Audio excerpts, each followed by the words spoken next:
My name is Sienna Blake, and I've learned that sometimes the people who hurt you the most are the ones who share your last name. I live in Los Angeles, in a small but beautiful apartment overlooking a street filled with palm trees and late-night taco trucks. It's not fancy, but it's mine.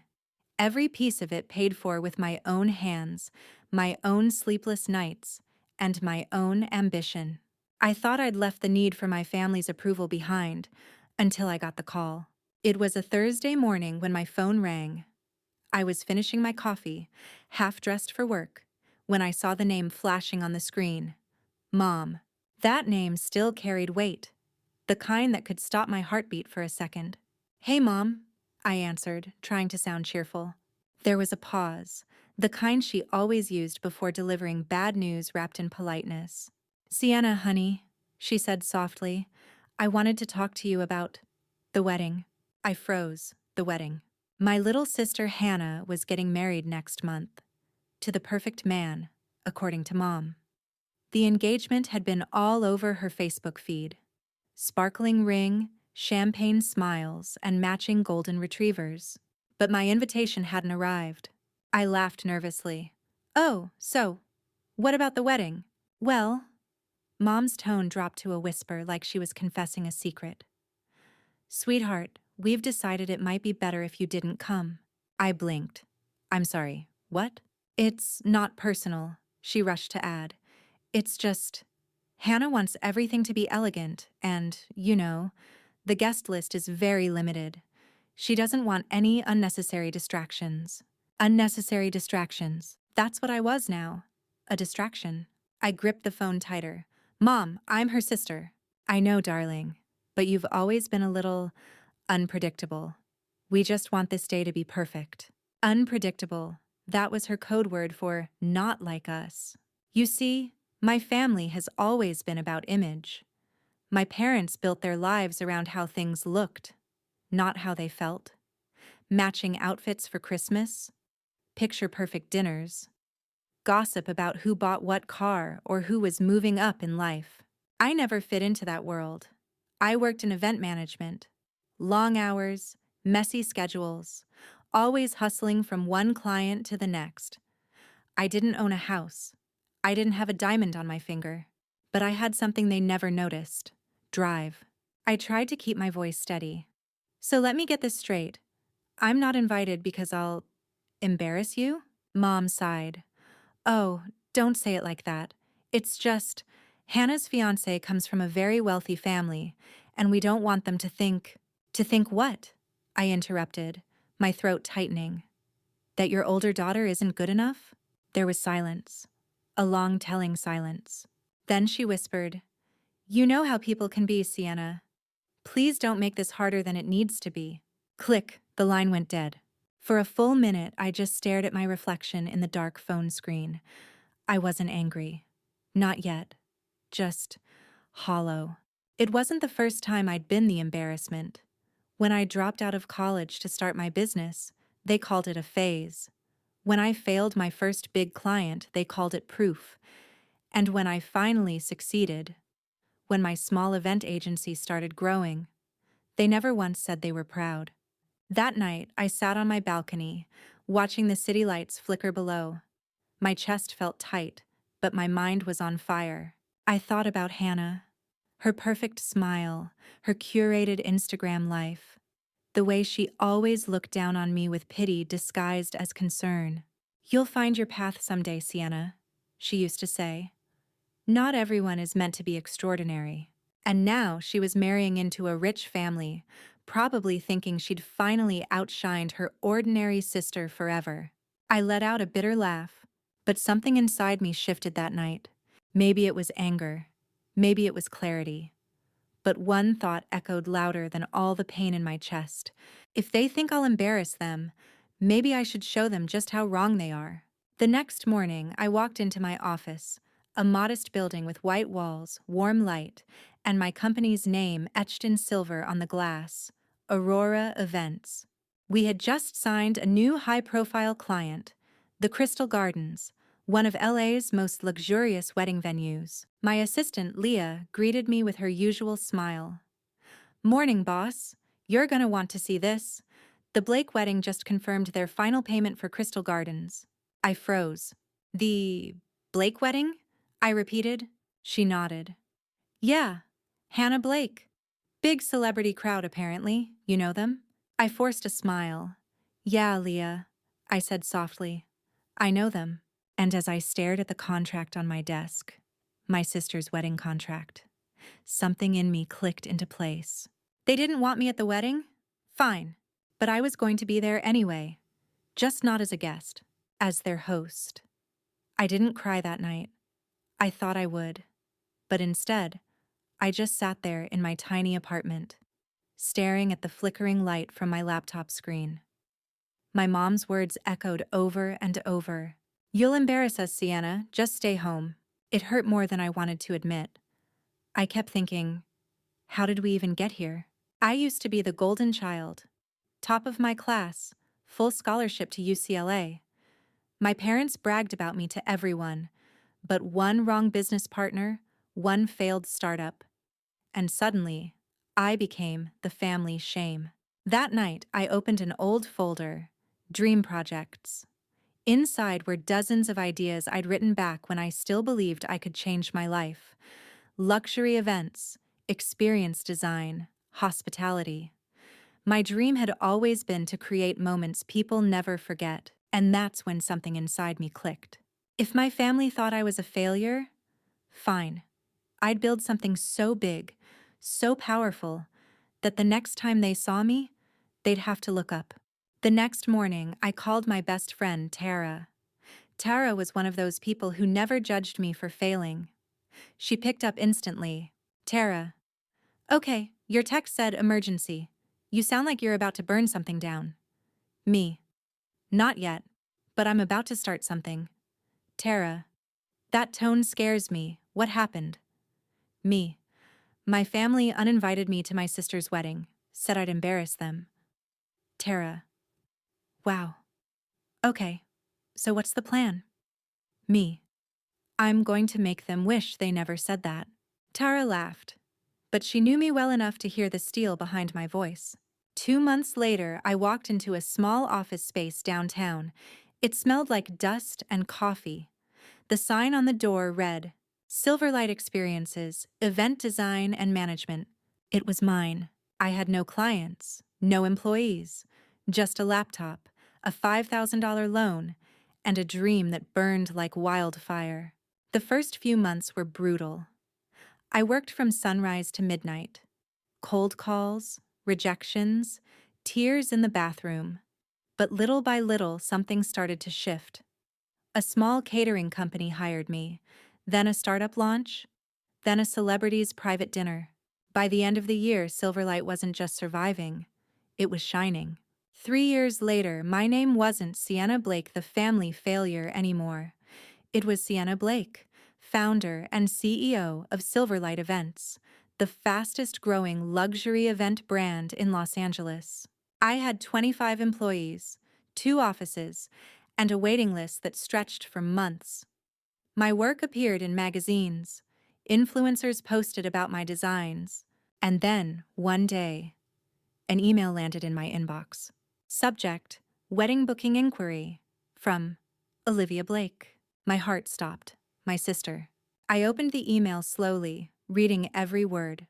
Dear Silverlight team, I'm planning my wedding for next June at the Grand Marlowe Hotel. We'd love to work with your team for full event design and coordination. The Grand Marlowe.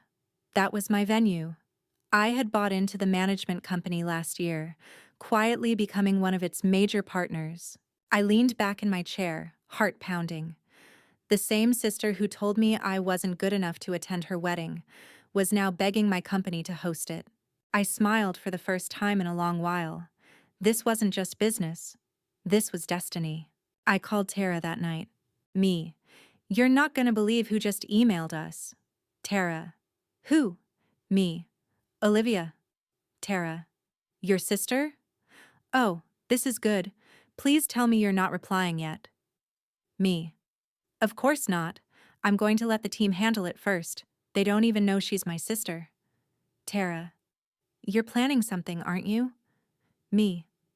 Let's just say, I'm not missing this wedding. I looked out the window at the city lights. For years, those lights had reminded me of everything I didn't have. Now, they reminded me of everything I'd built. I wasn't the same girl who cried alone in her apartment anymore. I was the woman who owned the room. And soon, I'd own the moment they realized who I'd become. The morning after Olivia's email, I stared at the screen for almost an hour. My fingers hovered over the keyboard, but I didn't type a word.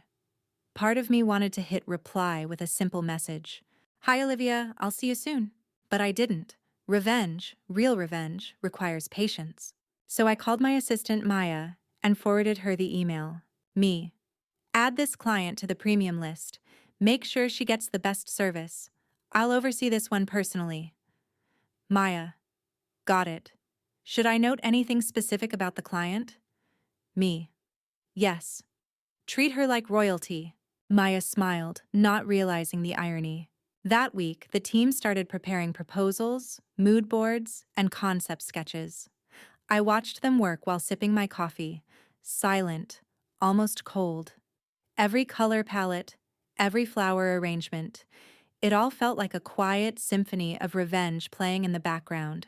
For 3 days straight, I reviewed every detail. Finally, when the proposal was ready, Maya called me into the conference room. Maya. Our design for the Blake wedding. Want a review before I send it? Me. Yes.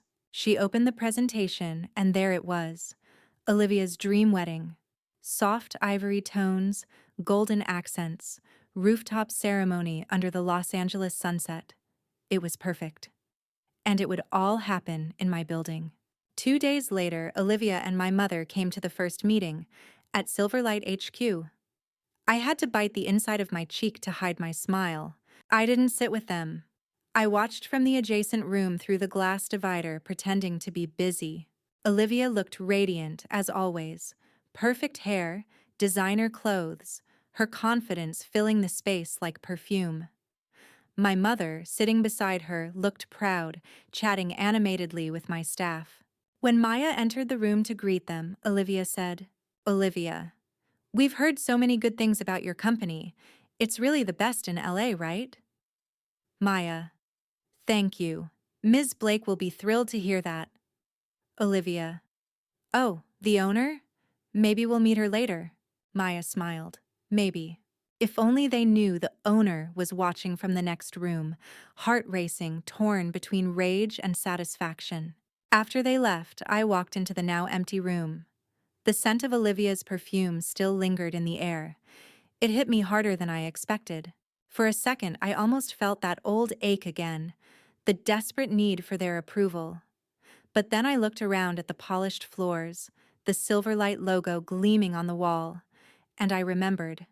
I didn't need their approval anymore. They were the ones walking into my world now. Weeks passed. The wedding planning went smoothly, too smoothly. Olivia was the kind of bride who wanted everything perfect, but she trusted the Silverlight team completely. I kept my identity hidden. I signed emails as S. Blake only. And surprisingly, no one questioned it. Until one afternoon. Maya knocked on my office door. Maya. Hey, small update. The Blakes want to meet the CEO in person next week. They said it's about a special partnership. Me. A partnership? Maya. Yeah. Apparently, they want to do a magazine feature about the wedding. They asked for a quote from the owner. My heart thudded. This was it. The universe had just scheduled my grand re-entry. Me. Okay. Set the meeting. I'll handle it. Maya. Should I tell them your name? Me. Smiling. No. Let's keep it a surprise. The morning of the meeting arrived. I wore a tailored white suit. Hair sleek. Makeup sharp enough to cut glass. For years, I'd dreamed of this moment. Not just to be seen, but to be recognized. When I walked into the conference room, Olivia was scrolling through her phone. My mother looked up first. Her face froze. Mom. Sienna? Me. Hi, Mom. Olivia turned, confusion flashing across her face, then disbelief. Olivia. What are you doing here? Me.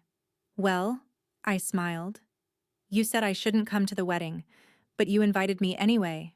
Technically. Silence. The kind of silence that fills the air before a thunderstorm. My mother's lips parted, but no words came out. Olivia's expression flickered between embarrassment and anger. Olivia. You own this company? Me. Yes. Silverlight Events. The one planning your wedding. The room spun with tension. I watched their world shift right in front of me, everything they thought they knew, collapsing. For the first time in years, I didn't feel small. I felt powerful. But this was only the beginning. They had no idea what was coming next. I stood in front of the mirror that morning, looking at the reflection of a woman I barely recognized. A sleek black dress, subtle gold jewelry, and a calm expression hiding years of quiet storms.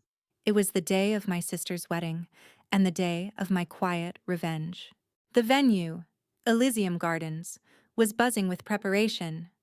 I had visited countless times in the past few months, ensuring everything went flawlessly. But this time, I was walking in not as a planner, but as the hidden owner.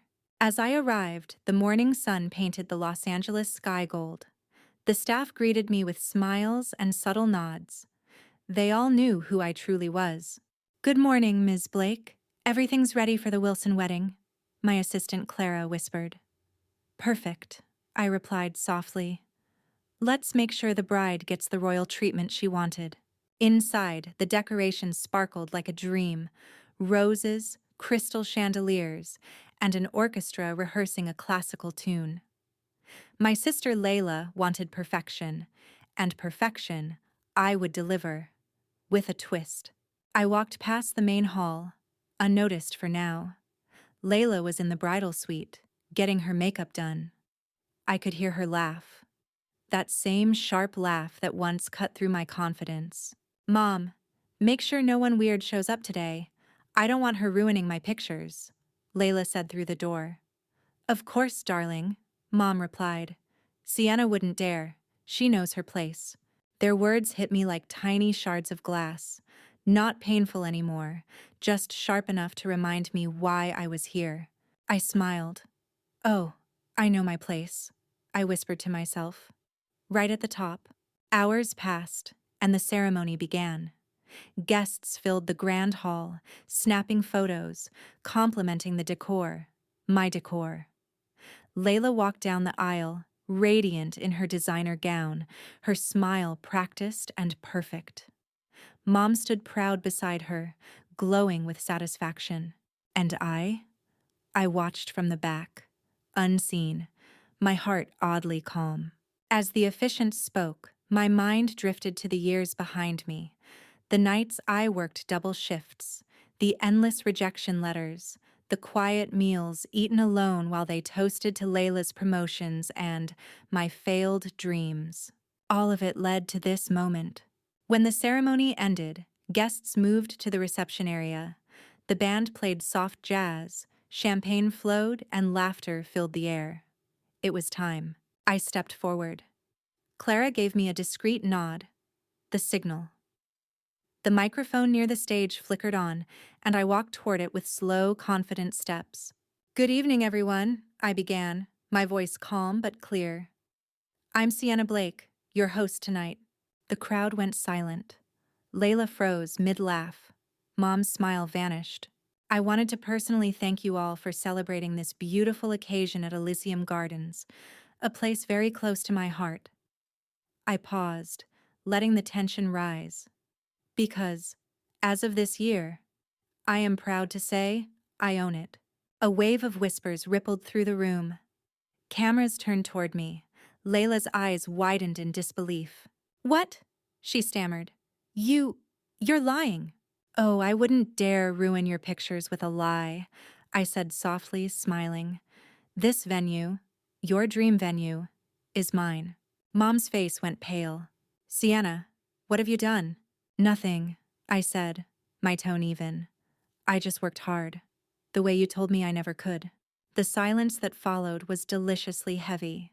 Then I lifted my glass. To family, the kind that teaches us that sometimes the best revenge is simply success. The audience erupted in mixed reactions, gasps, murmurs, a few hesitant claps. Layla's perfect smile cracked, her mascara smudging as she stared at me in disbelief. I placed the microphone down, gave a polite bow, and walked off the stage as the orchestra started playing again, like nothing had happened. But as I reached the hallway, I heard Layla's voice behind me, shaking, angry. "You think you've won, Sienna?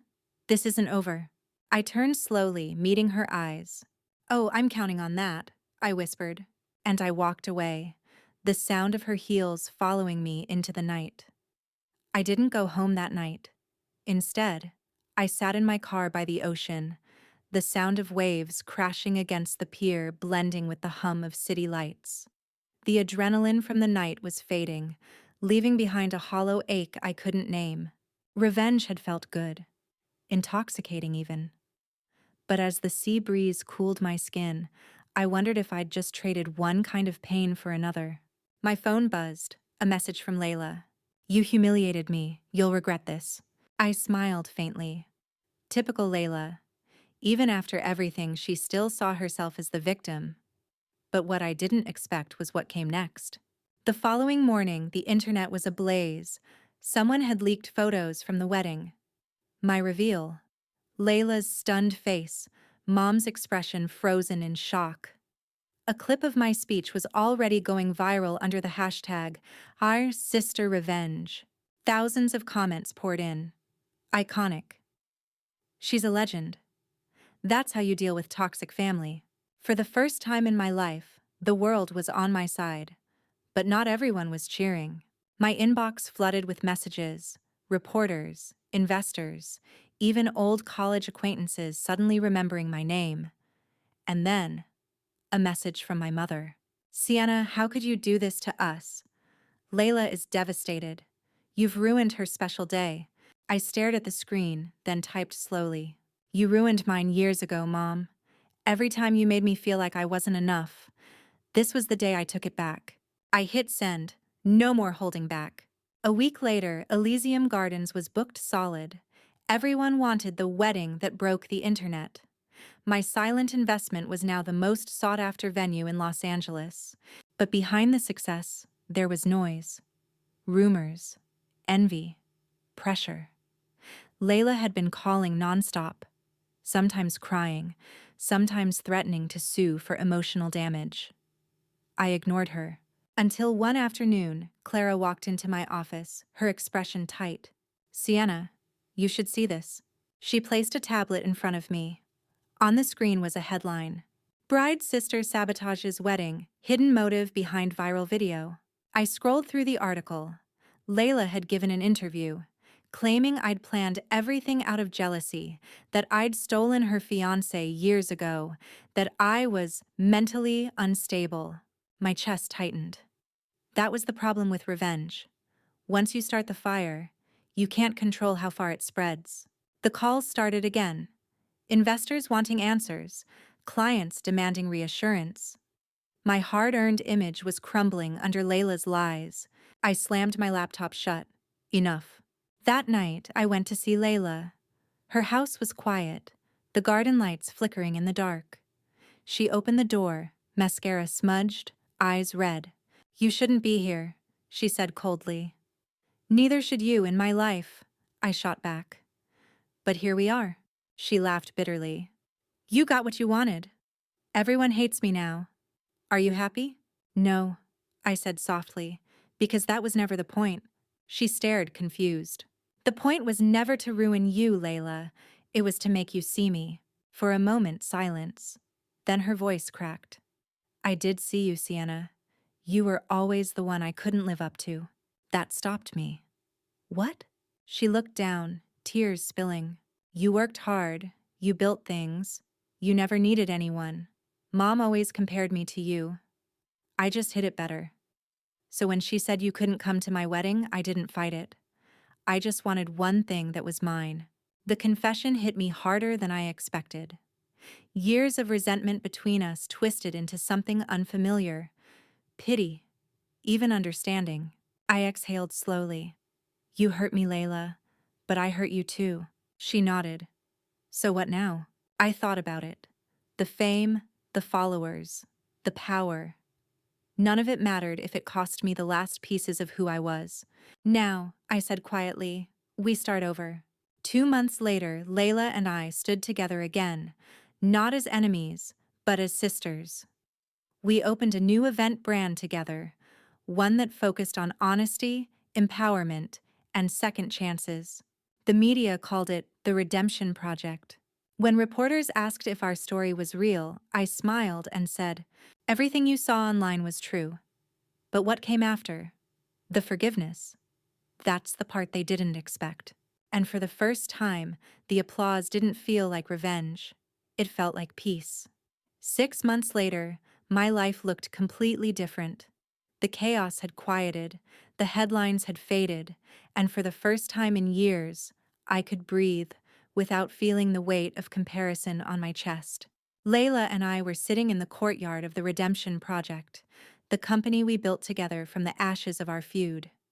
The afternoon sun filtered through the glass roof, casting soft gold light over the room. Clients walked by, smiling, planning their events. But this time, the smiles felt real. Do you ever miss it? Layla asked, sipping her coffee. Miss what? I replied. The power. The rush of being the one everyone talked about. I thought for a moment, then smiled faintly. Maybe sometimes, but it wasn't power really, it was pain wearing a crown. Layla laughed softly, nodding.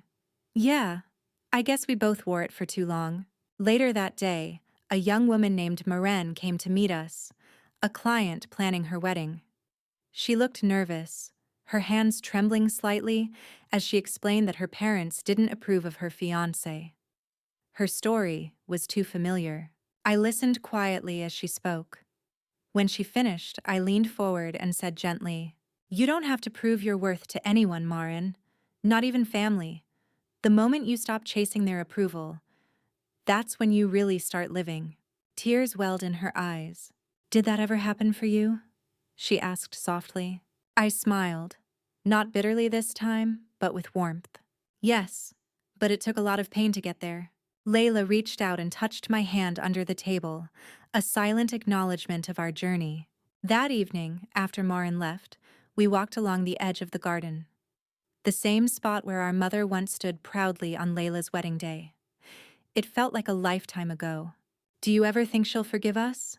Layla asked suddenly. I sighed. Mom. She nodded. I shrugged. Maybe not today. Maybe not ever. But I forgave her already. Because holding on to that anger doesn't punish her. It only traps me. Layla smiled sadly. You've changed, Sienna. Maybe. Or maybe I just stopped fighting to be seen and started learning to see myself. A few weeks later, an envelope arrived at the office. No name on the outside.